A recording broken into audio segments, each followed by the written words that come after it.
Welcome to episode 138 of the Omnigamers Club podcast, the podcast for games on all platforms, including pinball. I am Daniel Winter. And I'm Mark Yuasa. Hello, Daniel. How are you? Very good, thank you. How are you doing, Mark? I'm well, actually. I think there's some sort of bug going around, but I'm trying to pretend like it's not going to affect me. Otherwise, yeah, pretty good. Relaxing. Just a regular weekend. Pretty chill here too. We've got a few busy weekends coming up, and so trying to make most of those quiet times.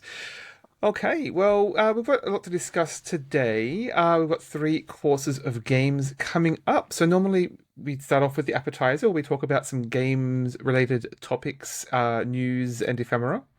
I don't know. I'm feeling a bit bummed this week, to be honest. So I'm not sure what we have to discuss. It's pretty dire out there. I know you've got a couple of topics, Mark. But I don't know. We've had a couple of studio closures. We've had Xbox big leadership shake-up, which I mean, I've pretty divested from Xbox right now. It feels like rats jumping a sinking ship there, to be honest. We've got some shake-ups at AEG on the board game side of things. Ryan Dancy is out of there after some rather silly comments around AI, shall we say? But I don't want to be a broken record here. We've discussed these things to death. I don't want to belabor the point. I don't know. What stood out to you this week? Yeah, like you said, it's all bad news. It's really unfortunate about Blue Point. Jason Schreier broke this with Bloomberg News, of course, his employer. The PlayStation is shutting down the famed kind of remake house. They did the remakes of Demon Souls and Shadow of the Colossus. You know, nothing but good work there. And that was unfortunate to see that even positive studios that are doing great work are being shut down. That's capitalism at work here in our video games industry that we love so much, quote unquote. So that was really unfortunate. I have one piece of good news, though. I guess this is good news. I'm going to see, I don't have experience with their games firsthand, but there's this tabletop games company called Mantic, and I know of them from another licensed game that they put out recently that definitely caught my eye. They put out a game called Halo Flashpoint. Oh yes, I played that at PAX a couple of years ago. Yeah. Right, and it's a tabletop game, obviously using the Halo video game license, and they do, the production value looks great. It looks fantastic. The kind of 3D papercraft kind of environments look cool. The figures obviously look great. And they do a kind of cool thing similar to what this old tabletop system called, I think, Dust, or was it Dust Tactics?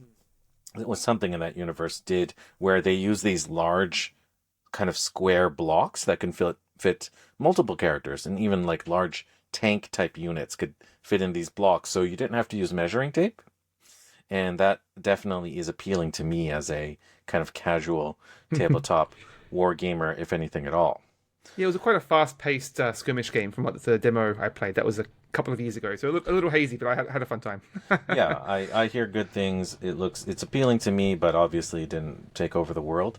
Well, they have announced another licensed game, and this time it's in the TTRPG space, and it is licensing a series that I really like called Ghost in the Shell. So they're releasing the Ghost in the Shell TTRPG. Obviously, that's a rich, deep world spanning multiple graphic novels, multiple films, and television series, all with great, deep lore in themselves. Even a unfortunate Hollywood production with Scarlett Johansson as well. So I don't know what to say. I don't know if this is going to be good or bad. I'm a little worried about the direction of kind of like these coffee table, quick and dirty licensed TTRPG games that are Just seen the cropping up. Neopets crash and burn. Right? And then there's the Brandon Sanderson or whatever Oh, the Cosmere? coffee table Cosmere universe super duper TTRPG that I'm not sure about either. I don't know. I guess the what was it? The Avatar: The Last Airbender kind of blew everything up with their Powered by the Apocalypse campaign a few years back, raising multiple millions of dollars, and I guess the floodgates were open. Anyways, not much to say there since I don't know, I haven't played any of their tabletop RPGs before, but we'll see. I mean, the basic art looks good. Obviously, there's great source material there, so fingers crossed. Maybe it'll be good. Yes, I mean, I've not have any familiarity with the Ghost in the Shell franchise, so I can't really comment on that. I did recently pick up the Phantasy Star RPG, obviously, so looking forward to flipping through that. But a lot of these do function more as collector's pieces rather than a fully fleshed out game in their own right. I've spoken before about preferring my TTRPGs to not have a specific setting, but to each their own. Yeah, the good thing is that if you're deep enough into TTRPGs, you can make a setting Exactly. book work with any system, and likewise, you can make any system work with any setting. So it's nice to have the beautiful art to go along with, just to inspire you, I suppose. Yeah. How about yourself? One quick little update, following on from last episode where we talked a lot about the Zelda franchise. Completely didn't realize at the time, but as of a couple of days ago, this was the 40th anniversary of the series, the original Japanese release of The Legend of Zelda. We'll pretend that was intentional and fortunate timing, I guess. Totally intentional. Yeah. Unfortunately, Nintendo didn't seem to have anything to say on the matter. There was no new announcements or even a tweet to commemorate the occasion. Unfortunately, we've got Pokemon Day. I think it's the 30th anniversary of Pokemon coming up this coming week, and there's already some early announcements for that. So it seems like that's pretty keyed for a big celebration. But unfortunately, Zelda got nothing. Yeah, they're re-releasing Fire Red and Leaf Green. Yes. Pokemon.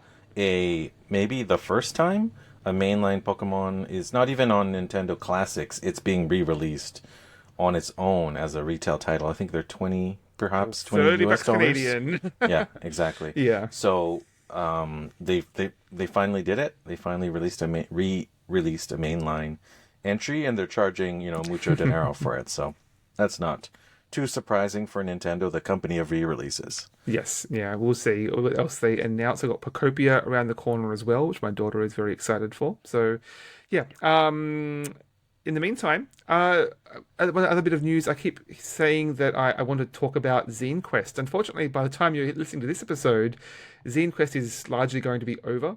I really struggled with motivation this year to do the research. Partly it's been a busy month, but also I can't really afford crowdfund stuff right now for various reasons, and it's hard to work up the motivation to look through those things and do the research and not just get my hopes up and look at all these excellent things I'm missing out on.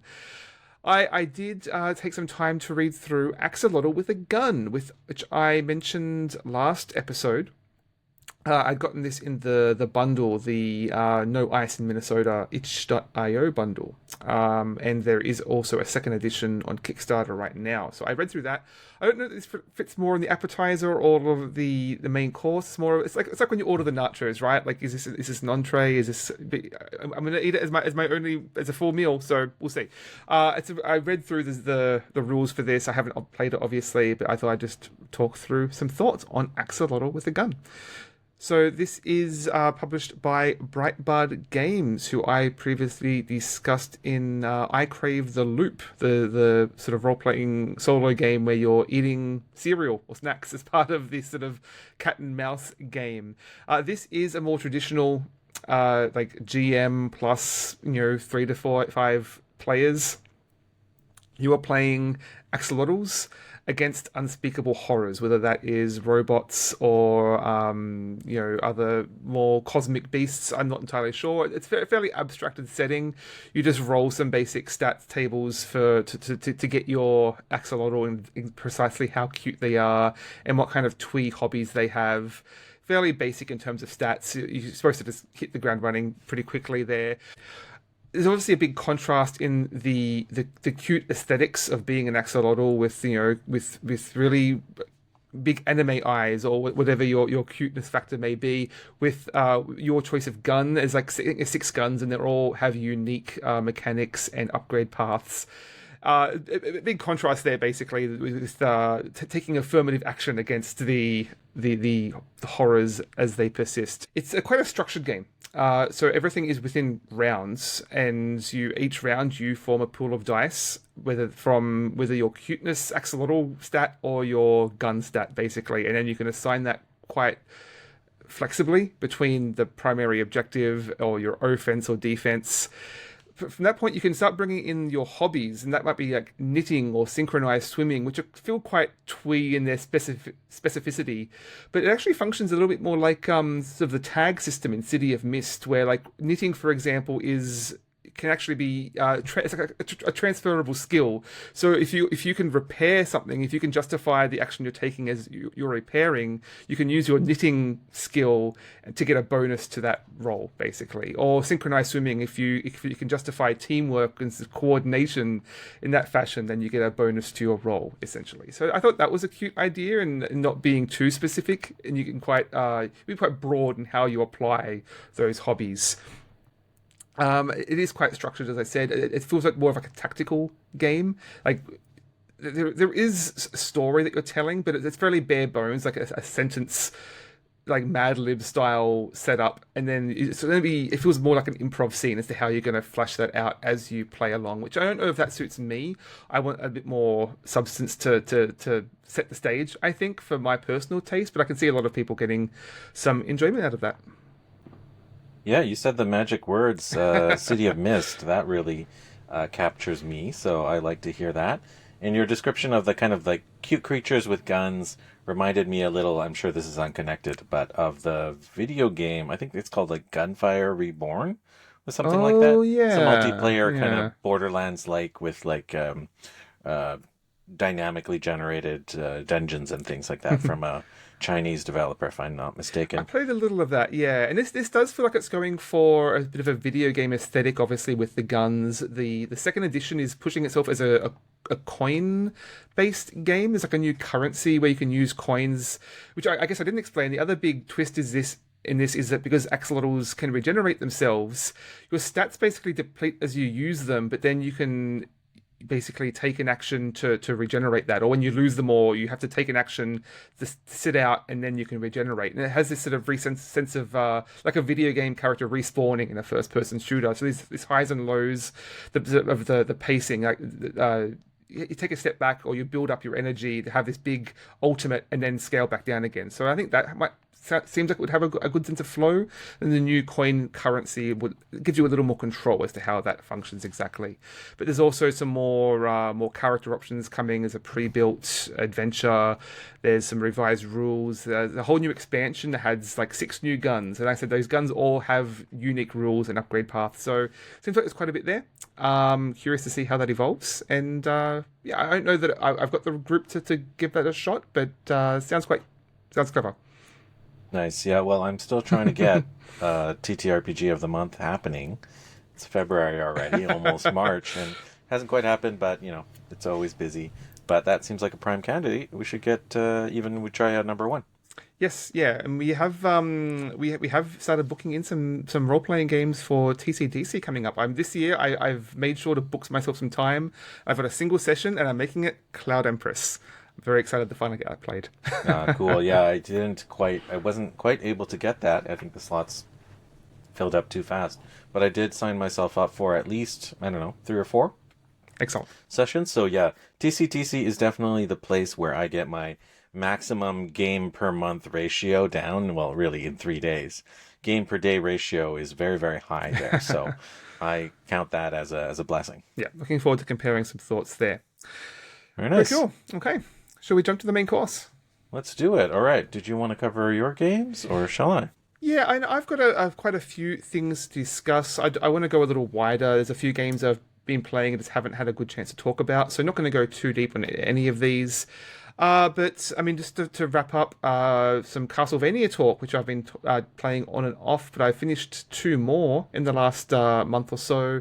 That was Super Castlevania 4 on the Super Nintendo, which was it obviously was a big graphical upgrade with the more detailed levels. It still plays very similar in that being very sort of stiff movement. Like if you sort of locked to the ground largely, you very carefully climb stairs. You can't even the stairs themselves aren't platforming. You have to like gradually walk up the stairs in this very stiff fashion. The difference here is you can like use your whip in like all cardinal directions essentially, and like you can shoot diagonally and up and down below you, and you can sort of flail it sort of floppily in front of you in a way that like is dynamically satisfying but isn't particularly effective. So it is quite easier in how much more flexibility you have in that. Broadly, it's one of the easier games in the series. The platforming, though, was a real step back, I found, in that it was like a lot of really precise jumps, a lot of like traps that will just instantly kill you. You have this health bar, but there's so many things that will just kill you instantly, regardless of how much health you have, which is always unsatisfying. So I didn't feel like that was particularly well thought out. There was some cool use of graphics to like I had like the mode 7, like there's one famous level where the whole level is spinning around you. It's like you're walking down this rotating tunnel and you can see the level scrolling behind. There's one level where the room rotates around you. But that's one level. And beyond that, otherwise it's pretty feels pretty similar to some of the older games. It's not particularly doesn't feel particularly creative. Some of the new enemies feel cool. Like there's a treasure level with a bunch of treasure themed enemies. They were neat, but otherwise it's more of the same ostensibly. And it's not bad. It's just I feel seeing such a big step up in both Zelda and Metroid in that generation. I feel like this was a pretty uninspired one. Yeah, I think Castlevania is an interesting place because it does get really intense, and I think it will get intense for you soon enough. Maybe it'll be even talking about a title where it does ramp up. But definitely they start to add a lot of intense action, platforming gets tighter, faster, and there's RPG elements that they start introducing as well. A little beyond me because I didn't delve into them too deeply, but it's cool to see you exploring the depths of the castles. Yes, well, speaking of ones that do go a little harder, the other one I've played is Rondo of Blood, which I believe until recently didn't actually get released in North America. It was a Japan only release. It did have a SNES remake. I think Dracula X was called, which I haven't played yet. I played the original Japanese PC Engine, I think it came out on, and it's since been re-released on some of the collections. But I mean, this just goes hard at every single opportunity. Like you start fighting the Grim Reaper on a moving carriage as he's throwing flaming skulls at you, and like there is some voice work in the game. Like in the next level, you've got like this really vivid background designs of like flaming trees that like illuminating the mansion in sort of firelight. So really dynamic graphics. The sound, like the skeletons are all screaming with like it's like Wilhelm screams for some reason. The music is going hard. Like everything is up at 11 in this game, and it is mechanically it is a return to even the older games. Like your whip only goes in one direction again, but that I still there is a satisfaction to that sort of very careful pacing of like you have to time when you're going to use that whip because it's very limited. You have to be very careful when you time it. But the sub weapons like the daggers and the axes and everything all feel much more powerful now and have really cool animations for those and feel more dynamic. So yeah, this game. This was just an incredible capper on this style of Castlevania. Like the bosses is the other big one. The bosses are all like the best in class for this series so far. Like they all have this amazing sense of reveal. Like you see them in the background gradually come into the foreground, and they all have this big the big sort of superhero landing moment as they come into the arena. So I think that game was a real highlight for me so far. In fact, I'm playing a second time. There's a lot of secrets and hidden levels to explore. So it's one that does reward replay in that. So it's Rondo of Blood. Yeah, I think I've played or I've watched the intro of that played, and it's pretty epic. It's kind of iconic, the carriage ride and the fighting on top of there. And the PC Engine, that is the hardware equivalent of the TurboGrafx 16, as it was called in North America back in the day, perennially the third place console of that generation. But from what I saw, it was much more popular in Japan. The PC Engine by NEC, much more popular than at least the Mega Drive, which was the Genesis equivalent over there at the time. Yeah, there is I think there's a Mega Drive Castlevania called Bloodlines. So for that to get to Dracula X, I really want to see how the SNES version of Rondo of Blood compares, like how much of a downgrade it is, like what the technical limitations are there, really. And then finally, I'm on to Symphony of the Night, which I know is the big sort of evolution of that series into more RPG territory. Right, Symphony for PlayStation, right? I have it on Xbox from like years ago, so I'll probably play it there. But I think it was originally on PlayStation. Yeah.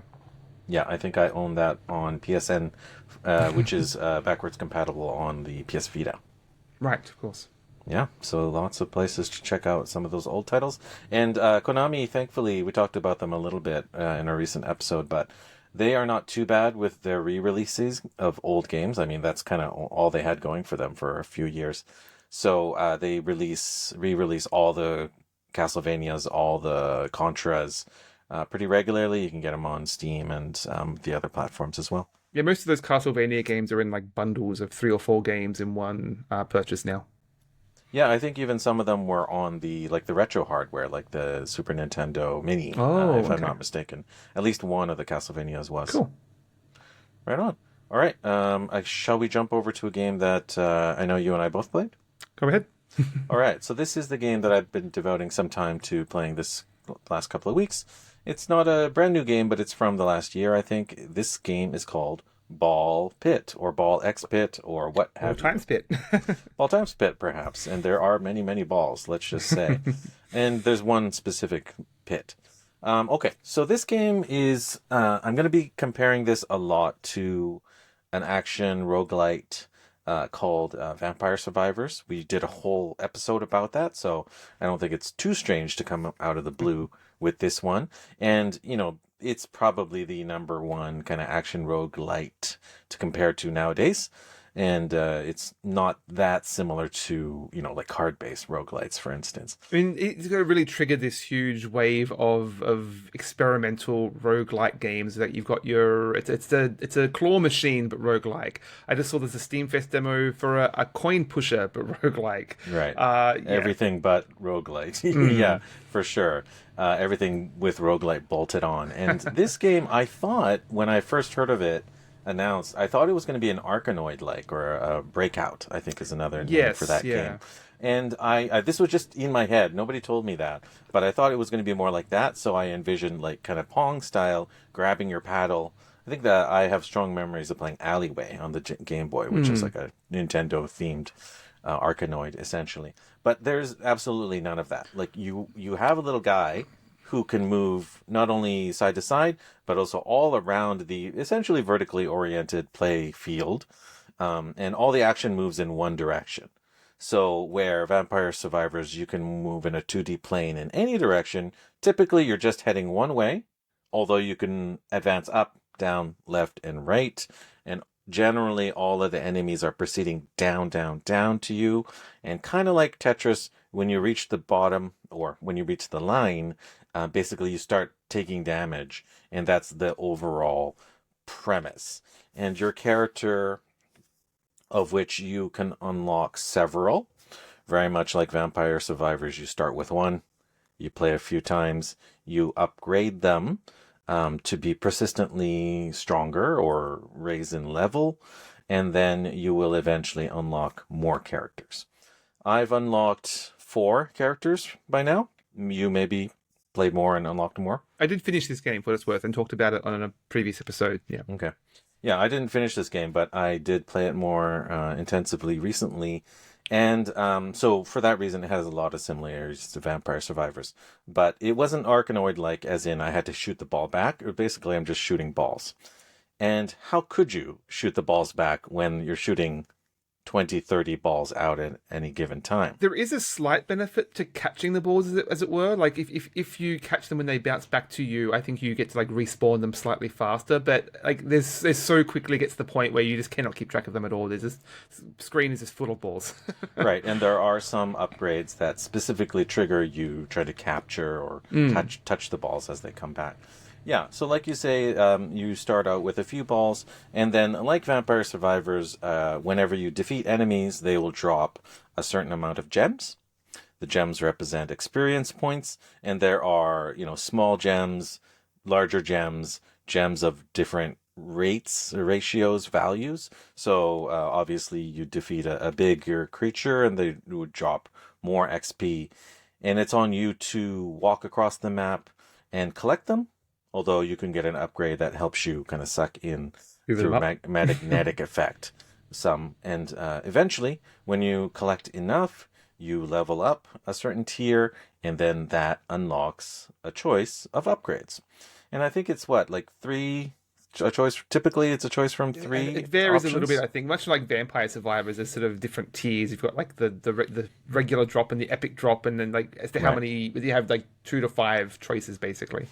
Yeah, so you have multiple choices, and most of them are offensive. So most of them are types of different kinds of balls, and some of them have certain effects, like this ball will set fire to a group of Mm. close enemies, or this will apply poison, or this will freeze certain enemies, which makes them more susceptible to damage, or there might even be more clever ideas like a ghost effect that will like actually pass Mm. through a group of enemies, thus hitting like the walls and maybe bouncing back. It'll hit the top, bounce back, and hit an enemy again from behind. And then there are even more abilities. Some pretty boring, like you don't take as much damage, or like I previously mentioned, you suck in the energy, the victory experience points, gems from a further distance. But some of them are even more clever trade offs. So one of them might be your ball travels more slowly initially, but it will go faster the more times it bounces off of a wall. So it's trade-offs there. So And there some are of those were some interesting. there are some synergies too. Like as a passive, it says something like it does more damage until it hits a wall. But then Yes. if you pair that with the ghosts, and suddenly it's going to pass through all of the enemies and do damage to all of them before it hits the back wall, and it's not going to be bouncing as much basically. Right, and there's even one. Well, there may be more, but there's at least one hero character who is actually two characters. So instead of one turret, they have two turrets, Yes. and you might choose to have them shoot in opposite directions Hmm. and hit both walls, and then sort of parallax the attack I think up and as a around. passive, it does more damage every time it bounces basically. So you want to bounce it as much as possible. Right. So there are some give and take here, and you Mm. can be somewhat strategic, but generally the action is so frenetic that you're not going to be doing too much other than redirecting where your turret The shoots. first couple of minutes of a run are all that really matters. Beyond that point, it's just watch the flashing lights, essentially. Yeah, and that's the thing about this game that does make it a little bit different than Vampire Survivors is that in VS you don't target, right? You Mm. just move your character, and the weapons themselves, the attacks themselves, might orient themselves horizontally or vertically or just shoot nearby you. But generally, you don't shoot, you don't target. But in this game, you very much do target, and you control exactly where the ball goes, and really, when it comes down to it, really where it bounces, because you want to bounce it so that it have maximum effect and hits the right enemies and the enemies over and over again. And for instance, some enemies might be shielded from like the front, but you can hit them from the sides. So in that sense, there is a little bit more control over how some of the action goes. There are a lot of similarities beyond that, though, to Vampire Survivors. We mentioned how you can get upgrades. Well, like VS, when you put a certain type of upgrades together, there are these sort of synergies, built in, bespoke, Fusions. planned synergies. And in this game, they're called evolutions. Right. So you might evolve, I don't know, the ghost and the fire together, and they might be called the hellfire, or that's just made up by me. And that is like a bespoke upgrade, and it gets a new piece of art, and the effect might be even expanded. And from there on in, once you have evolved them, that becomes its own new upgrade which has its own upgrade path. Well, to be clear, I think you can combine any two items, and they will create a new ball that's just those two things together. But some will combine in a unique way that creates a completely new third effect. That's right. And that was always in Vampire Survivors. You had to kind of like dig and look and plan in advance to see what exact synergies there are. But in this game, they give you like a very, very clear, they'll even give you a preview saying, well, did you know that if you combine this new upgrade with the one you already have, you will get this evolution? And so that's a nice touch. And I found that this game lets you just have more upgrades. I feel like Vampire Survivors only really let you have like maybe like six Well, types I think there's like at four once. slots. You can have four offensive balls and then four passive abilities. But if you manage to fusion and combine those together, it also frees up a whole new slot, and you can start working on a new ball as well. Right, so this game lets you combine more upgrades in general, and it even goes so far as to allow you to essentially like evolve your evolutions. Like you can combine and add to an evolution that's already there, so it becomes sort of like generations deep, the effects. So in that sense, there is some depth. Speaking of depth, the essential premise of this game is that you're going down into this well. There's this like large, like town-sized elevator, and you take that going down and down and down, and sort of like it's the reverse, the inverse of Slay the Spire, essentially, where you're going up and up and up. If you defeat the boss of a certain tier, you will unlock an additional tier, very much like Vampire Survivors. It's at least more varied, and it has a different theme and different types of enemies. I think the second world is like ice or something like That that. sounds about right. Yeah. And the third world is desert, for instance. So, what I like is that in each of those worlds, not only are the bosses different, but just the basic enemy types are different, and they behave in different ways. And that makes the gameplay feel different from run to run, especially if you jump between those worlds. And then let's talk about the mini game. So a lot of these games, these action roguelites, they realize, well, it's a little intense just to do the action over and over and over again. So they have a kind of a secondary game. This one is not as deep as something like we talked about Cult of the Lamb before in another episode. It's not really like where it's like 50-50. This is more like, I don't know, 20-80 or something like that. So the activity that you can do, I think you don't have to do it even. It's a choice, is to go back to your base, which is essentially like a town building exercise.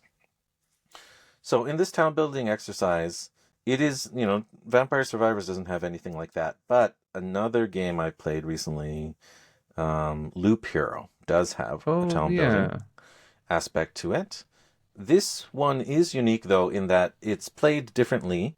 You do choose from a number of the kind of typical town building type buildings you might find in any other town building game. You, Farms and mines and farms, town mines, hall. Yeah. forests, and woodcutters, town hall, school, barracks, all those types of typical Age of Empires type things.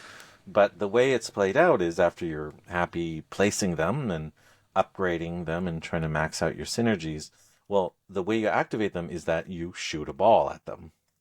And what you're shooting is like you're shooting like townsfolk or something. Each of the like characters that you unlock is basically a ball, and so the more characters you unlock, the more balls you're firing, and then they bounce around the town collecting resources. that. Right. Unlike the main game, though, you only get one shot.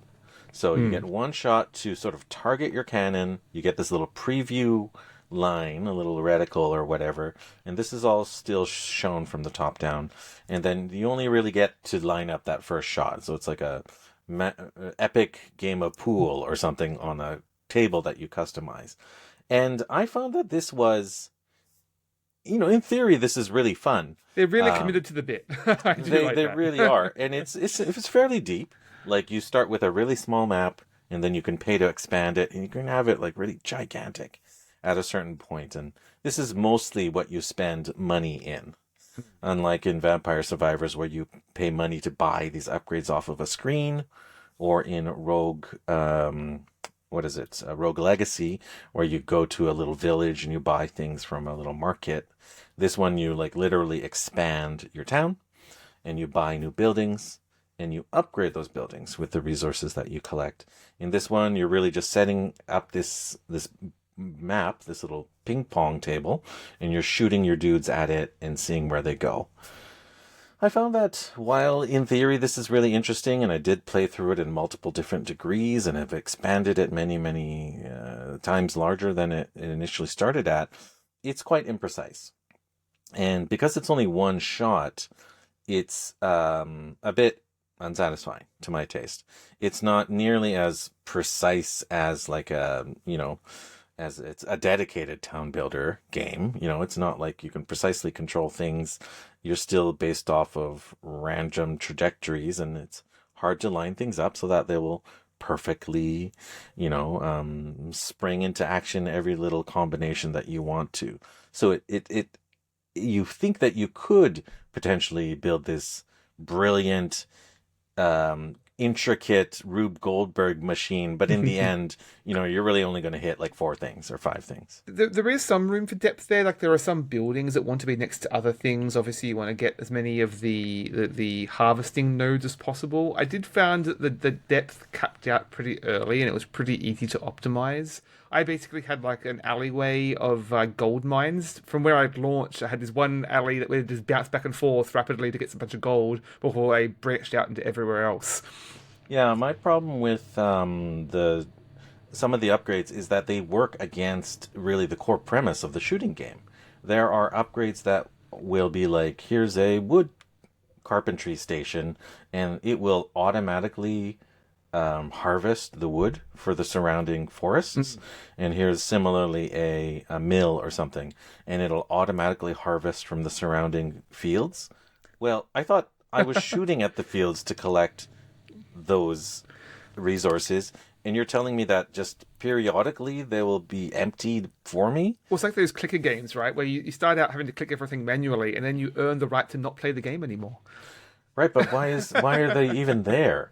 I guess you're supposed to put all the automatic harvesters off into a corner where you're not going to shoot them or something like that. I don't know. It's fighting against itself, and it's just too imprecise to be ultimately very satisfying. It's a fun idea in that they feed into each other. Like you basically you use those resources to buy buildings that increase the stats of your characters. So then you're stronger when you go into the runs, and those runs will get you more resources and help or unlock new buildings that you can build. So that there is a nice back and forth between them. By the end, there wasn't really much depth. Like what depth there is caps out pretty early. I didn't find I was getting much more out of it the deeper I went. Yeah, and the funny thing enough is that I don't know what you'll say, but a lot of people say the opposite of what I think is that I found it really hard to make myself play multiple runs of this game. As in, a lot of people say, oh man, this game is so addictive, I had to take a day off work so I can keep playing it. And I found like it very hard to motivate myself to even playing a second run in the same day. Well, obviously that they're building in that looping mechanism so that you go into the level, you win or you go back to town, you do the town building, and then you're supposed to go back into the pit and do another level. But because of the town building was unsatisfying to me, I didn't really want to roll into another run right away. So I actually bought this game like months ago or weeks ago, and I couldn't compel myself to play it regularly. And in fact, I had to force myself to play it regularly just this past couple of weeks for the purposes of talking about it on the show. And I don't know. I guess in this case, I should let you talk and tell your experience. Yeah, I mean, strangely, I would say that this game is like it's the nature of how compelling it is the main draw. I mean, most of these games, your Vampire Survivors, your Balatro, are really pulling on that lizard brain of just one more run, and watch the flashing lights, get into the machine zone and the flow state, right? I remain pretty cynical about that state of game, and like how many games out there now are pulling on that compulsion. I enjoyed this, but I was always limiting myself to just one. I'll play one session in the morning and then go off and play something else instead. So I actively fought against that. I think when I was closing it to the end, I sort of mainlined a little bit more, but I, yeah, it's a game that's more compelling than it is fun to me. I didn't find it satisfying in the same way. Outside of that lizard brain, watch the flashing lights, watch the balls bounce and destroy things, basically. Yeah, I didn't find it that compelling, so I didn't have to force myself to stop or limit it to one run. And it's perhaps because I do play a few of these types of games. Mm. Not exactly the same type, but I do play Monster Train 2, Monster Train 2, and Balatro still fairly regularly. But those are the card-based roguelites, and they do require a little bit different part of your brain. They do still have the flashing lights and the dinging sounds, but you are making like discrete choices, and it's also turn-based. So you obviously go at it at your own pace, and you can focus on different things. You know, you can focus on like trying these combinations of cards, these combinations of what are they, jokers or what have you, or heroes and card combinations. And this one is very different than that. It's more kind of like in the moment. And maybe because I have played a lot of games with this formula before, I kind of like see through them a little bit. And that's perhaps why this game didn't capture me. You know, the action is not as fast and frenetic as a game like Vampire Survivors, which I don't even play anymore. Last time I played was with my kids, and it's actually really fun as just like a party co-op game because it's just over the top and then it's over. And then it's not as deep and as strategic as another 2D action roguelite like Deep Rock Galactic Survivors. I really like that one. I like the polish of it. The types of weapons and the combinations of them are really appealing and well executed artistically. And I like the sort of like the timed extraction timer and the way that you can crisscross across all the maps, and you know, you kind of the give and take between the destruction, survival, and the extraction of resources. It's a different sort of loop. But because I guess I'm familiar with all the tropes of the genre, that they didn't really do anything for me with this one. One other one I would like to highlight as a winner in the genre is, I think it's called like 20 Minutes to Dawn or something like that. Rings a bell. Yeah, I will find the exact name of it on my phone. But that one I really like because it's action roguelite, but it's direct control, and you target everything. It's precise action, and it demands a lot more from you in terms of moment-to-moment survival, rather than just the picking the upgrades and seeing the lights flashing.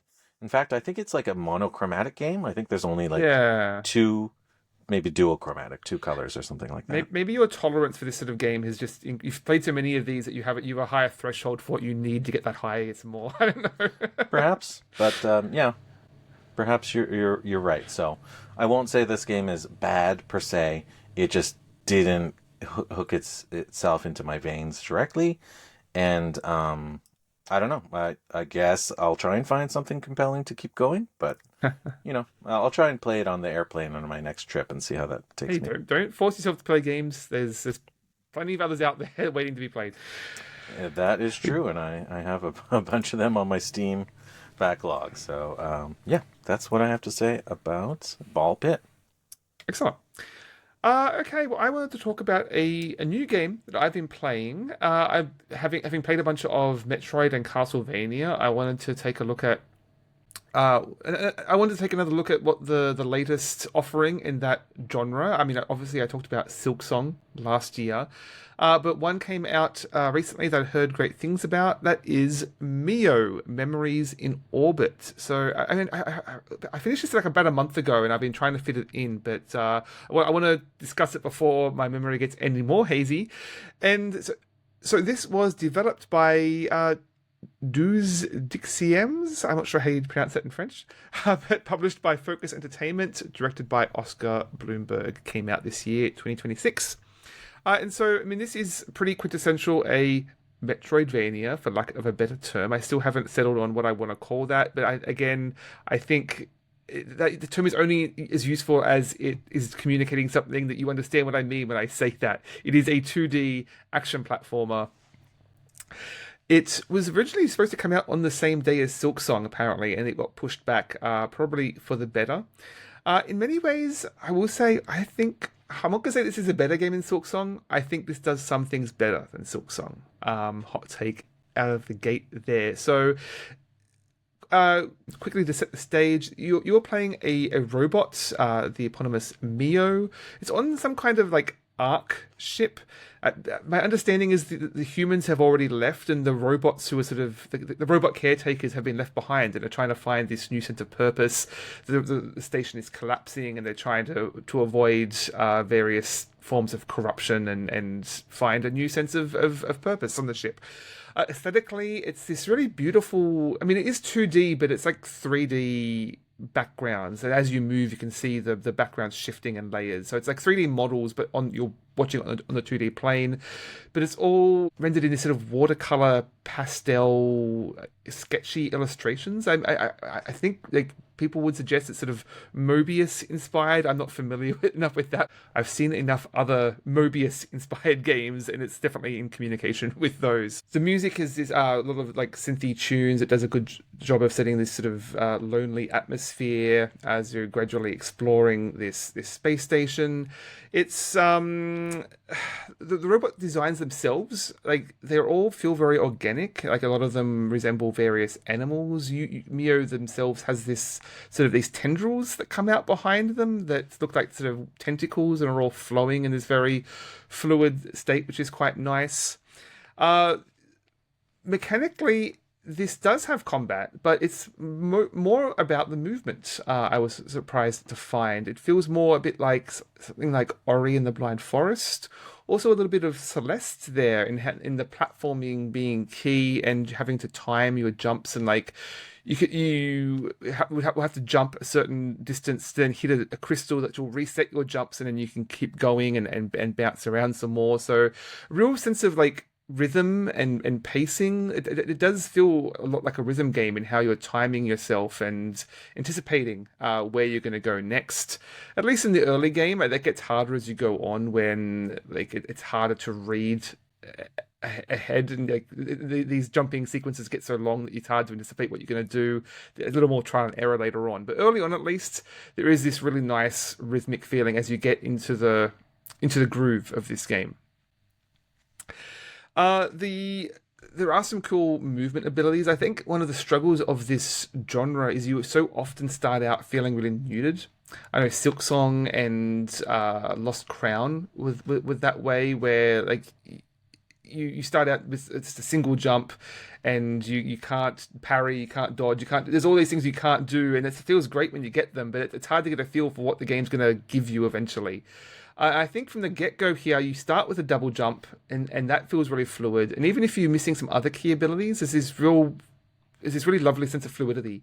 Like there's earlier stages with this ice, and you glide along this ice, and you build up this really rapid sense of momentum, and you can sort of fling yourself halfway across the map. And so even when you're having to do long runs, like there are quite substantial sort of, not necessarily boss runs, but run backs between areas before you get some sort of teleportation. But the way you move through the game feels incredibly graceful and fluid, and I really enjoyed that. There is one upgrade. I don't really want to spoil it. Maybe skip ahead a few minutes if you don't want to hear this. But there is one upgrade that's basically a wall run. Like you can cling to the wall and draw yourself along it. But it's just the way it's animated is just one of those beautiful animations I've seen in one of these games. You're basically like using your tendrils to walk around like Doc Ock. But in that you can also shift dynamic. Like if you're in a small passageway and you're crawling along the floor, you can sort of dynamically shift to the roof and then cling to the wall. It flows in this really incredible state. So it just has a fantastic sense of movement in this game that I really loved. Did you say that this was 2D or 3D? Yeah, it's a 2D game. Yeah. Okay. How does wall running work in 2D then? Well, you're basically climbing up the wall. Like, I mean, other games have done that. Where like you're latched to the wall. Yeah, and as long as it's like holding down a run button, and you just flow along with the wall, whichever direction you push in, they just continue moving along with it, and it's really seamless the way you shift from going up, down, across the ceiling. and they use that in some platforming sequences that get quite tricky towards the end. But it's yeah, really excellent sense of movement and momentum as you get deeper into this game. Sounds cool. So I did think there is combat. In between bosses, there's not actually a lot. There are enemies scattered around. Most of them don't pose much of a challenge. In that there are boss runs, but most of them aren't particularly challenging. Like it's not as bad as in like Silk Song, which was quite tough in the runbacks. This is largely it. I won't say they're not annoying. They do. There are some that are a little longer than I'd like, but in that they're not challenging. They do allow for that sort of breathing room. Like people said, oh, in Silk Song, the boss runs are there to give you a sort of a sense of meditation, to regather your sort of thoughts and prepare yourself before you take on the boss again. And like, well, I'm so stressed out by trying to complete the boss run that didn't really work. Here, it does allow that room to breathe and reset. The boss fights themselves, I think, are really good. Broadly, they are extremely telegraphed. It feels very much like Lost Crown. I think did something similar where they're very clear tells. Everything the boss does, you can kind of anticipate and like even when you fail, you know exactly why you failed. You didn't dodge or you didn't parry at the right moment. So it always feels fair. Even at the most challenging bosses, like I wasn't as frustrated as I was in Silk Song. So I think that's where I really appreciated this game, and it is hard, and I think that's something I've really struggled with in this genre. It's like everyone calls this genre Metroidvanias, but I think they've really started to take on more DNA from Souls-likes. Many of them have souls currencies for one thing, but also this compulsion to difficulty, which feels so arbitrary in some sense. Like the game does not have to be this difficult to be satisfying. So I think that's something I'm not loving in this genre. I think broadly this one does feel more fair than some of the others, even at its most challenging.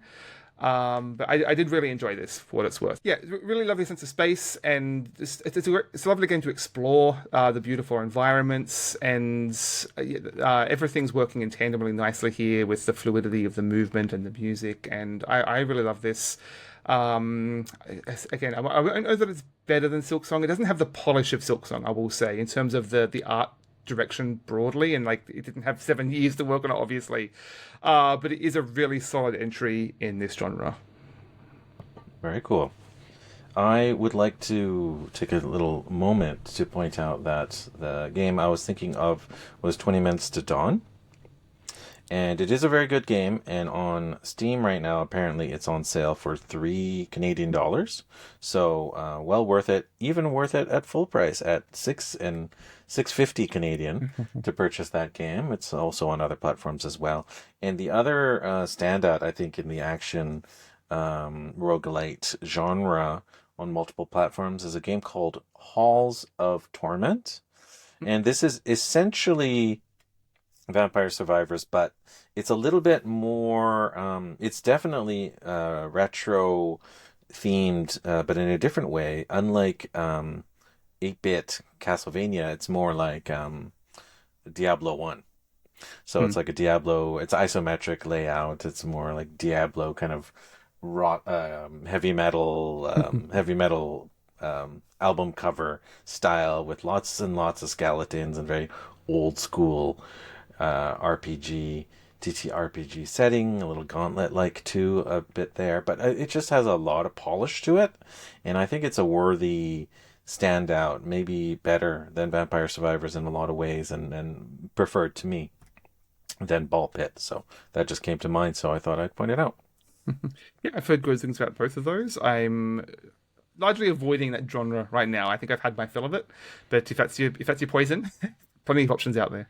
Yeah, the Halls of Torment is interesting in the sense that it has a manual targeting or auto targeting mode, and it also even has a manual attack mode. So if you don't like the concept of auto shooters, garlic lights as they're called sometimes, you can just turn all that off, and you just have an intense, manually controlled action game with cool upgrades. Very cool. Okay, well, I've got some other games I could talk about. I don't know. Do we want to call it another short episode this week and start wrapping up with some dessert? Yeah, you're calling it short now. We haven't even done our third segment. Yeah, let's talk about dessert right now. Did you want to have yours or shall I? Sure, I'll go ahead. I'll be fairly quick here. Anyway, I've read and watched a few things this week that I enjoyed, but I don't particularly need to evangelize here. I don't think. One thing I have been really enjoying, though, I'm only a few episodes into this, I will say, but I've been waiting for the right opportunity to talk about this. It is Midnight Diner series on Netflix. It was originally a manga. Maybe you can speak more to that. I'm not sure if you're familiar with this series at all. I think I've watched the first couple of episodes of it as well.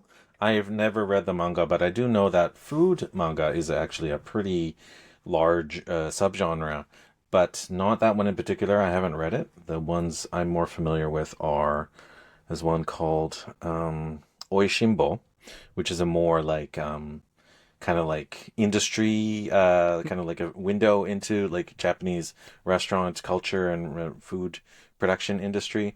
And another one is called what is it called? Food Wars. This is more like shonen. It's on Shonen Jump, and it's more pulpy, and it's about like people get so blown away by food that their clothes burst off their bodies and disappear. It's very kind of like sexual overtones to it, but all in good fun. It's a little bit Iron Chef like too, kind of over the top that level. Yes, well, the TV series, at least I've not read the manga. It's basically it focuses on the owner of this sort of small hole in the wall diner that's only opened at night, basically from like midnight through to 7 or so in the morning. I think it is. I think it's set in Shinjuku. It's funny because it feels very much like a soap opera. Just the way it's filmed. Like I don't know if it's the frame rate or what it is exactly. All of the scenes feel very like it feels very legitimate. All of the set pieces and scenery, but it's filmed and very melodramatic in the same way as a soap opera. But basically, like most episodes seem to be largely different characters. There's some overlaps of like it's almost like the barflies, the regulars coming and going, but it's largely all focusing on different characters coming through this restaurant and like who happen to just need it's like the bartender basically, right? Who's just imparting wisdom or helping facilitate some realization in these characters. But curiously, it feels very much like the Yakuza series of video games. I mean, the first episode being like the main character is a Yakuza member, but it's also focusing on a lot of the sort of the underbelly, the nightlife, a lot of sex workers and musicians and for all of the various forms of entertainment in Japan, I guess, that are sort of in the underground, I think is probably the better term for that. Especially around Shinjuku, which is a Yes. very popular nightlife location. Your description about the kind of a regular hole in the wall with a bunch of barflies reminded me of like shows like Cheers, that Yes. had long Yeah, running yeah. and a single set pieces. Imagine if like it was a show like that, except every episode they did a particular profile of one character and their particular story going on. That would be Yeah. an interesting interpretation. I mean, one thing I do appreciate is like in focusing on all of those people coming through, like it's always empathetic. Like there's been a couple of trans characters, and like I said, there's sex workers and prostitutes, and they're all viewed through a very sympathetic lens and not judged in any way. And so it is very respectful in that sense. It's very much like imparting the lesson of the week, I guess, in some fashion sometimes. But it feels very wholesome considering some of the subject matter. It's not particularly explicit. And I mean, the cute thing is at the end of every episode, like the character of the week comes in and basically explains how to make their favorite dish because they're all obsessed with one particular thing, essentially, like the one dish that's going to fix them, essentially. Yeah, in that sense, it really. I was immediately reminded of that show when I was reading that Kamogawa Food Detectives Yes, novel. yeah. I was profiling a few weeks back. Essentially, like the premise is there's an episode. The episode centered around one character in finding their dish, and that dish will heal them or something like that, or give them meaning to help them find themselves. Yes, yeah. So I mean, like I said, I'm only a few episodes in, but really enjoying that. Looking forward to digging in some more. Very cool. All right, I am going to cover a book. It's been a little while since I covered a novel. In this case, this is an older novel. Well, older to me. I mean, I don't read a lot of older. I've read some in the past, whatever. Anyways, I'm getting beyond myself. This is a novel by Neil Stephenson, who I was more familiar with from his seminal 1992 cyberpunk novel, Snow Crash. But this apparently, I had no idea, um, preceded that by about 4 years. So this novel is called Zodiac. So in some cases, it's subtitled Zodiac, an eco thriller. And this came out in 1988. Right. So I came into this knowing about Neil Stephenson. I hadn't read Snow Crash in a while, and that is even an old book at this point, right? It's 1992, very early cyberpunk novel. Cyberpunk is even an old genre in this case. Um, so I didn't know when it took place because I knew it was in modern period. This is set in the city of Boston, in and around Boston Harbor. The protagonist is a environmentalist. Essentially, he works for like a Greenpeace stand-in. It's called GEE, the organization, and essentially he's like a an activist, but he's kind of the kind that like takes action. So he does things like literally like handcuff himself to factories that are polluting, or he will go diving under the harbor and find like outlets, pipes where the what have you have been polluting their poison into the harbor. And so, that could be set in any time. It could be set in the 1960s, 70s, 80s, 90s, or 2000s. So when I was starting it, I had no idea. But I figured it was around 80s or 90s, knowing when he was active writing. So this I figured soon enough that it was set in the late 80s or early 90s because it has this kind of like proto grunge kind of like cynical worldview to it, a very kind of like angsty, and he's writing in a very kind of more youthful style. It's not very polished writing, let's just say. The main character has a lot of tude, he's got a lot of late 80s attitude to him. Edgy. Yeah, intentionally edgy, but reading it now, he comes across as having a lot of white privilege, essentially. Mm. Like like many protagonists at the time, are kind of like twisting themselves into little pretzels to say, hey, I'm, from a privileged background. I have college education. I'm white and young and male, gendered, but I really stand apart from all those evil baddies, corporate powers that be, or Special. whoever that are putting everyone else down. I'm Not like the other different from boys. those guys.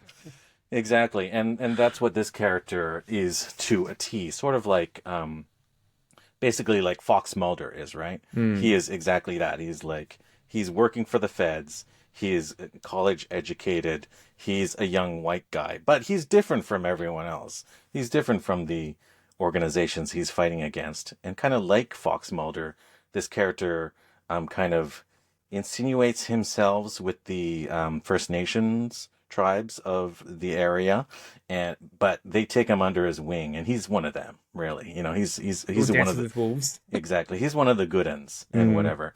And this novel, unfortunately, has a little has in multiple instances kind of pretty badly treats any characters of color. There aren't that many of them. There are some that hold central roles, but their characters are sort of stereotypes at best, and at worst, they are like caricatures. And they have very like kind of single-minded motivations. And any of the characters that have personalities or inner conflict or depth are all white characters, as you might imagine. It's a product of its time. And I wouldn't even point it out from a novel of this time, except the last two novels I've read by white authors have treated their non-white characters that way, basically describing them as black or Asian, and that's the only characteristic that will be described. Any other characteristics can be assumed to be characters with characteristics can assume to be white. Defined entirely by their race, basically. Yeah, Yeah. really unfortunate. That said, the central premise of this is interesting. It's about eco-terrorism. chemistry takes a strong role in this. Essentially, the main character, Sangamon Taylor, even his name is sort of what hippy dippy ish, Indian inspired perhaps. He is like a chemist. Like he knows enough. He's a genius. He could be working at a highfalutin organization doing research or whatever, but no, he's working for the good guys, fighting the good fight, and using his chemistry knowledge to do things like plug up holes and things like that. So I like the kind of like mischievous nature of this character. He's kind of like a little too cool for school. I think the first few pages, I think maybe the first like 2 pages, his character is described as Toxic Spider-Man. No, Toxic Batman. I think something like that. Or no, Real Ready no, Player One. Toxic Spider-Man, or yes, the other one was Granola Batman or something like that. Very, Okay. very cheesy, but you know in an instant what this character is going for. There's a lot of drugs, there's some sex, there's rock and roll, there's a lot of just fighting, giving the fight to the man. And there is a bit of a mystery and connection with, political players. And the plot essentially goes where you expect it to go and comes to a satisfying closure, but it's not revolutionary. It's not nearly as deep as Snow Crash, but a fun enough ride, and definitely a kind of like a history piece, a time capsule of its moment in time. Interesting. I've been meaning to read some Neil Stevenson, but reading some William Gibson recently, heard a lot about Neil's, shall we say, libertarian politics. Apparently, quite good friends with a lot of tech bro bigwigs. Like he directly inspired a lot of Amazon's practices. Apparently, not in like a critical sense, not like the oh, what's the meme? Never mind. Yeah, I turned me off digging much deeper into his backlog there. Yeah, well, Snow Crash was and is an inspiration of a lot of the internet in general, and a lot of the VR tech, a lot of the metaverse tech that companies like Meta have named themselves after. Essentially, he wrote the book "Don't Make the Torture Nexus." That's what I was thinking of. Yes. What is it called? It's not the Torture Nexus. It's, Yeah, it's yeah. something Nexus, and of course, these tech bros are going ahead and recreating the Torture Nexus. So yeah, I don't know. Even Snow Crash, I haven't read it in a while, but it's very creative. This book is not cyberpunk, but it is punk in its own way, and a little rough and awkward. But for an early novel, this was only his second novel apparently. There's some fun stuff going on. If you don't, it's a little bit poppy in that sense. I guess it's like pop punk. Trying a little hard to be punk. Yeah, exactly. It's trying to be punk, but really it's just bubblegum. But fun enough, I read it to the end, and I read it on Kobo Unlimited just before my trial ran out. Excellent. Okay, if you have any questions or comments on today's games or dessert topics, you can contact us at omnigamersclub@gmail.com or at our website, omnigamers.club. That's right, and go check us out at Omnigamers Club on YouTube, where we post videos of each and every one of our newer episodes that we put out. If you do want to check out our older back catalog, you can only find some of those early episodes in audio form. Get that on a podcatcher of your choosing. In either of those platforms, we'd love it if you'd like and subscribe. Send comments. Let us know. Your feedback really means the world to us. And otherwise, you can reach out to us via social media. I can be found on Blue Sky at markyuasa.bsky.social. And yourself, Daniel. You can find me also at Blue Sky at Board Game Feast, and the Omnigamers Club account is over there as well. Awesome. Well, we've done a little bit of TCTC talk, so that's coming up closely. Please get yourself some tickets. I think there's still single day tickets available, if I'm not mistaken. We should discuss the giveaway the thing, at some the point. giveaway. Yeah, of course. Of course, we wanted to mention it on the show first because I think it's best to let our listeners know first of all. but we have a couple of passes to give away. Actually, it's not like two singles; it's like one double pack, right? I don't know. You're the one with the prizes. Okay, I have the prizes. Andrea provided it to me. I obviously didn't read the fine print very closely, but we have a couple of passes. I think it's for the whole weekend. We will clarify it before sending it out. And I guess we would just put it out via email. Let's just say email at us at omnigamersclub@gmail.com with the subject line, and definitely include the letters TCTC. And we'll probably just, if we get a half a dozen entries, if we get a dozen entries, we'll just roll the dice and give it to the number we land on.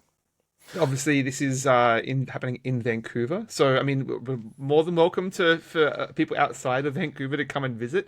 But obviously, might be more applicable to those of you already living here. That's right.